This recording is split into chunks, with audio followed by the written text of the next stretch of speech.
আমি গৈ আছোঁ কাজিৰঙালৈ। কাইলৈ আমি এলিফেণ্ট ছাফাৰী কৰিম। এইখন হৈছে শ্বুলিন উডছ ৰিজৰ্ট। ইয়াতে আমি আমাৰ ৰুম বুক কৰি থোৱা আছে। এয়া আমি সোমাই আহিছোঁ।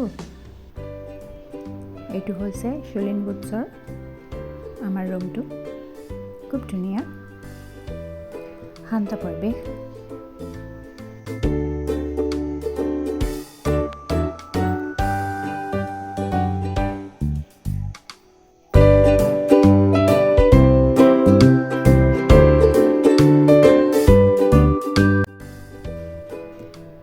আবেলি সময়ত অকণমান ওলাই আহিছোঁ।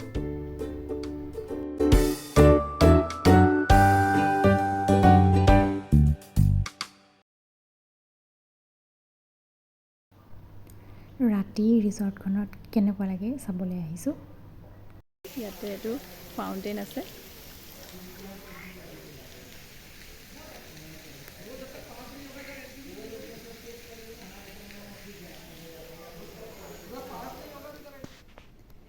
আমি এতিয়া ওলাইছোঁ এলিফেণ্ট ছাফাৰীৰ কাৰণে। ৰাতিপুৱা 4:30 বাজিব হৈছে। আমাৰ 5:45ত আছে। বৰ্তমান এলিফেণ্ট ছাফাৰীৰ বাবে বহুত মানুহ আহিছে। সেইবাবে 3টা বেটছ দিয়া হৈছে। 5 বজাৰ পৰা আৰম্ভ হয় আৰু এইসকল লোক 5 বজাত যিটো ছাফাৰী হ'ব সেইটোত এইসকল লোক যাব। প্ৰায় 35টা-40টা হাতী থাকে। এটা হাতীত 4জনকৈ মানুহ উঠিব পাৰে। আমাৰ ছেকেণ্ড বেটছটোত হ'ব। কিন্তু টিকেট পোৱাটো বহুত টান।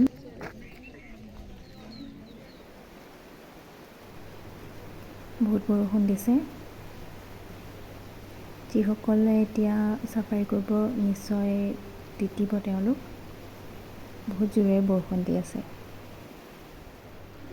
ভগৱান, আমি যাওঁতে বৰষুণ ৰৈ দিলেই হয় আৰু।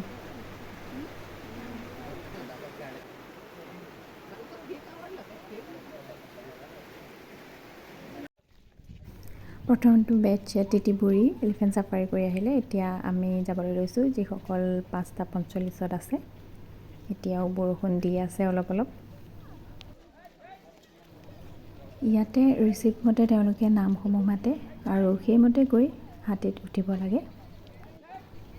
আমি উঠিবলৈ আগবাঢ়িছোঁ। অ' ভগৱান, বৰষুণ ৰৈ দিছে। আমি উঠিছোঁ আৰু বৰষুণো ৰৈ দিছে।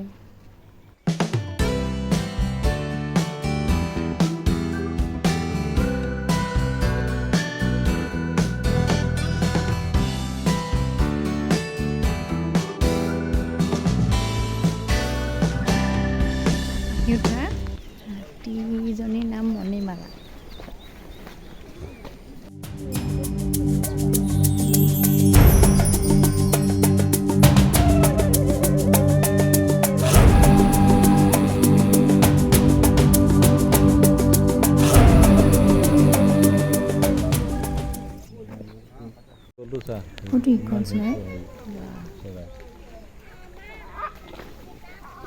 চাউণ্ডটো আজিহে শুনিছোঁ।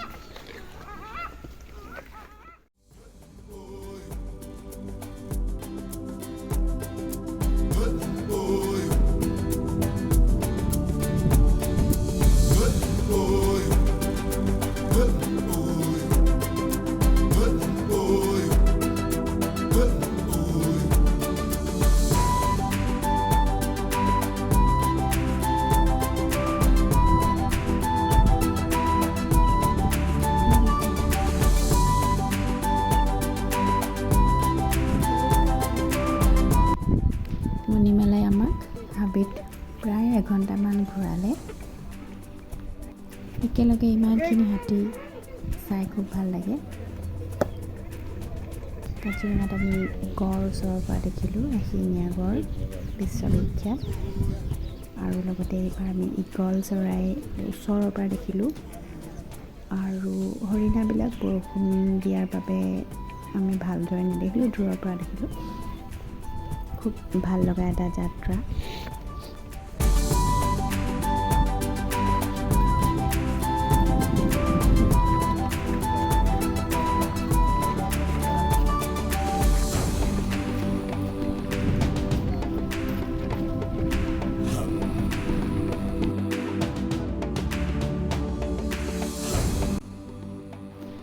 আমি প্ৰত্যেকে মণিমালাক কল খোৱালোঁ, খুব ভাল লাগিল।